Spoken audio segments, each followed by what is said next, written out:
दोस्तों, कांतारा जैसी फिल्म ने दुनिया को दिखा दिया है कि भारत का कल्चर, यहाँ की संस्कृति और इतिहास कितना महत्वपूर्ण है। यह जो परंपरा है वो इस नेचर को कितनी पूजनीय है, जो हर समय इस निसर्ग की पूजा आराधना करते हैं और इसी कल्चर से हमारे आने वाली पीढ़ी को एक मैसेज दिखाते हैं कि ये नेचर हमारे लिए कितना महत्वपूर्ण है। ये पेड़, ये पौधे, ये प्राणी हमारे लिए भगवान है। इसी फिल्म में जो पंजुर्ली दैव है यानी वराह स्वामी की जो पूजा करते हैं, उसी वराह अवतार की कथा को आज हम जानेंगे और इसी अवतार को एक साइंटिफिक वे से डिकोड करने की कोशिश करेंगे। वीडियो एंड तक जरूर देखना और चैनल पर नए हो तो सब्सक्राइब कर देना। दोस्तों, हम सनातन धर्म के इतिहास को महज एक कथा के रूप में देखते हैं, पर वेद, उपनिषद, गीता, रामायण, महाभारत को ध्यान से पढ़ेंगे, उसे डिकोड करेंगे तो उसका सही अर्थ आपको समझ में आएगा। पर 95% लोग इन्हें नहीं पढ़ते, सिर्फ लोगों की झूठी बातों पर विश्वास करके इन्हें गलत कैसे साबित करेंगे यह बताते हैं। भगवान विष्णु के 10 अवतारों में से 4 अवतार सतयुग में हुए, जिसमें वराह अवतार की कथा आपको विष्णु पुराण में मिलेगी। सतयुग में दिति और ऋषि कश्यप के 2 पुत्र थे, हिरण्यकश्यप और हिरण्याक्ष। यह दोनों राक्षस थे। इन्हें ब्रह्मदेव से वरदान प्राप्त था, इस कारण यह सृष्टि में उत्पात मचा रहे थे। इसमें हिरण्याक्ष पृथ्वी को समुद्र में छिपाता है और पृथ्वी को जल से बाहर निकालने के लिए भगवान विष्णु वराह अवतार लेते हैं और हिरण्याक्ष का वध करके पृथ्वी को समुद्र से बाहर निकालते हैं।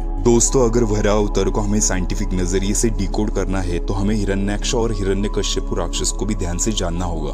राक्षस यह शब्द सुन के एक ही इमेज क्रिएट होती है हमारे सामने। 2 बड़े सींग, विकराल रूपों वाला, शक्तिशाली इंसान जैसे दिखने वाला कोई प्राणी। लेकिन राक्षस का मूल अर्थ होता है जो शांति में अशांति फैलाए, जो जीवन को आगे बढ़ाने में बाधा हो, जो विनाश को जन्म देने वाला हो, जो व्यक्ति नकारात्मकता फैलाए। ऐसी कोई भी वस्तु, व्यक्ति, प्राणी और परिस्थिति या तत्वों को राक्षस या दानव कह सकते हैं। हिरण्याक्ष और हिरण्यकश्यप के मूल अर्थ को समझना है तो हमें विष्णु के पहले 2 अवतारों को समझना होगा, जिसमें पहला मत्स्य अवतार है और दूसरा कूर्म अवतार। यहाँ पर चेन ऑफ इवोल्यूशन को भी समझिए। शिव पुराण के अनुसार भगवान शिव के निवेदन पर ब्रह्मदेव ने सृष्टि की रचना की और हमारे पृथ्वी की भी रचना की। शुरुआत में हमारी पृथ्वी पूर्ण रूप से पानी में थी और कोई भी जीव इस सृष्टि पर मौजूद नहीं था। तभी भगवान विष्णु ने ब्रह्मदेव के कहने पर हिरण्यगर्भ से इस पृथ्वी पर जीवन की शुरुआत की। यहाँ पर एक चीज आपको कॉमन दिखेगी, हिरण्यगर्भ, हिरण्यकश्यप, हिरण्याक्ष। आपको प्रश्न होगा कि यह हिरण्यगर्भ क्या होता है। हमारे वेदों में ही हिरण्यगर्भ को सभी जीवों का स्रोत या निर्माता माना जाता है। हिरण्य का मतलब होता है कीमती धातुओं का रस और हिरण्यगर्भ का अर्थ है कि कीमती सुनहरी धातुओं के रस का एक गर्भ।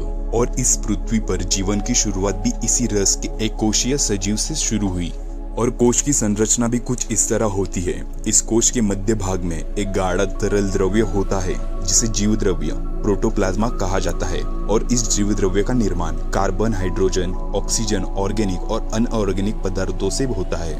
इस प्रोटोप्लाज्मा में खुद का ब्रेन होता है, खुद का डीएनए मौजूद होता है। यही पूरे कोशिका कार्य को कंट्रोल करता है। इसी कारण इसे सजीव यानी लिविंग कहते हैं और scientist physical basis of life कहते हैं। साइंटिस्ट ने ये तो प्रूव किया है कि प्रोटोप्लाज्मा में कौन से पदार्थ मौजूद होते हैं, पर उस प्रोटोप्लाज्मा में प्राण कहाँ से आते हैं यह साइंटिस्ट नहीं प्रूव कर पाए, क्योंकि यही तो है हिरण्यगर्भ। इसी कोश प्रोटोप्लाज्मा के साथ समुद्र में शैवाल और वनस्पति की भी उत्पत्ति हुई, पर अभी तक भगवान का अवतार नहीं हुआ था। भगवान विष्णु ने मत्स्य अवतार सृष्टि को प्रलय से बचाने के लिए लिया था और ये भी बताया गया है कि हयग्रीव राक्षस ने ब्रह्मा से वेदों को चुरा के समुद्र की गहराइयों में छिपाया था और इस वेदों के उद्धार के लिए भगवान विष्णु ने मत्स्य अवतार लिया था। पर वेदों का अर्थ यहाँ पूर्ण रूप से अलग है, क्योंकि वेद यहाँ पर कोई ग्रंथ के रूप में नहीं थे। यह शुरुआती जीव की। यहाँ वेदों का अर्थ ज्ञान, प्रकाश और जीवन है। सृष्टि के शुरुआत में जीवन समुद्र की गहराइयों में था और इस वेदों को यानी जीवन को हयग्रीव राक्षस ने समुद्र में छिपा लिया था। तो हयग्रीव कौन है? हयग्रीव का अर्थ क्या है? हय यानी घोड़ा और ग्रीव यानी गर्दन और हयग्रीव यानी घोड़े की गर्दन वाला जीव। और सृष्टि की शुरुआत से ही यह जीव समुद्र की गहराइयों में पाया जाता है। कथा में आगे बताया जाता है कि मत्स्य अवतार ने हयग्रीव राक्षस का वध किया। इसका अर्थ है हयग्रीव का इवोल्यूशन हुआ मत्स्य बनकर, यानी उसका विकास होकर वो मछली बना। इस तरह वेद समुद्र की गहराइयों से बाहर निकला। आज भी हयग्रीव यानी समुद्री घोड़ा सिर्फ ठंडी के मौसम में ही देखने को मिलता है और बाकी के दिनों में समुद्र की किन गहराइयों में ये जीव रहता है वो साइंटिस्ट भी प्रूव नहीं कर पाए।